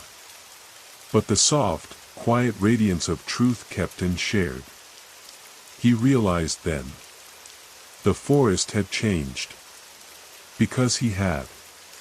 And so, he stepped forward. Through the veil. And the moment his foot touched the stone of the cabin step, the rain stopped. The air outside was fresh. A bird sang in a high branch. Somewhere, in the distance, a river chuckled over rocks. And in the sky, a single soft ray of sun broke through. He stood at the cabin door, hand on the worn wood. Inside, he knew, was the journal. Waiting. Blank again. But this time, the pages would not be filled with fears unspoken. They would be filled with stories. With seeds. He opened the door. Stepped inside. And for the first time in a long, long while, he felt rested. Part 15, where stories begin again. The cabin welcomed him with a kind of hush only old wood and familiar air can give. Dust drifted slowly in the beams of morning light. The fire was still warm, glowing faintly in the hearth, like it had waited for him without burning out. Everything was quiet. But not empty. The table was just as he'd left it. A mug, half full with cold tea. A woolen shawl, folded neatly. And beside it, the journal. He sat down, fingers brushing over the leather cover. For a moment, he did nothing. Just listened. To the birds. To the wind. To the silence that was no longer silence. And then, he opened the journal. The pages were blank. Not a single mark. But he didn't feel the pressure of filling them. He wanted to write. Not to explain. Not to prove. But to remember. The pen moved slowly at first. Then faster. Then slower again. The words that poured out were not just his. They were the forest's. The fires. The rains. The old man's words. The grove's stillness. The spiral door's breath. The seed, growing in the dark. And with every line, the cabin seemed to settle more deeply around him. Like a cloak drawn up against the shoulders of night. He wrote until the sun dipped low. And when he looked up, the fire had rekindled itself. The air was cool again. The scent of rain drifted in from under the door. He rose. Closed the journal. Placed it gently on the windowsill. And then, without hesitation, he smiled. Because he knew. This wasn't the end. The forest didn't close behind him. It came with him. In breath. In quiet. In stillness. In the stories he now carried. That night, he slept beneath a woolen blanket. No dreams stirred. Only the sound of rain. Soft. Welcoming. True. Against the roof. And in the corner of the room, where moonlight pooled, the mask watched over him. Its eyes closed. But not blind. Only waiting. For the next traveler. For the next story. Part 16, A Whisper Before Sleep. Night blanketed the cabin, soft and thick as velvet. The rain had settled into a whisper. Just the faint tap of drops on wood. The hush of wind moving through pine. Inside, the fire crackled low. No longer to keep him warm, but to keep time. A rhythm. A heart. A gentle reminder. You are here. You are safe. You are home. The traveler lay still, eyes half closed, wrapped in a silence that felt like kindness. Not emptiness. Not distance. But presence. The kind that doesn't need to speak to be heard. From the window, the forest remained. Its tall shadows swayed like quiet sentries. And above it, stars blinked through threads of cloud. Ancient, watching, unafraid. He did not wonder what came next. He did not worry what he had left behind. He simply breathed. One breath for the road. One for the fire. One for the tree that listened. And one for the seed, now growing somewhere unseen. Fed by light and memory. A page rustled in the journal. Not turned by hand, but by wind. A new page. Empty again. Ready. But it could wait. In the corner. The mask sat beneath the moon's eye. Its curved mouth neither smiling nor frowning. Only knowing. Knowing that stories do not end. They pause. They sleep. They wait in the dark. For someone to return with listening steps. Outside, the rain deepened. Soft as breath. Steady as heartbeats. The fire dimmed to glowing coals. And in the cabin, curled beneath the hush of blankets and dreams, the traveler slept. With no fear. With no noise. Only a whisper in the dark. From forest to fire to heart. You are not lost. You were never lost. You simply walked long enough to remember your way.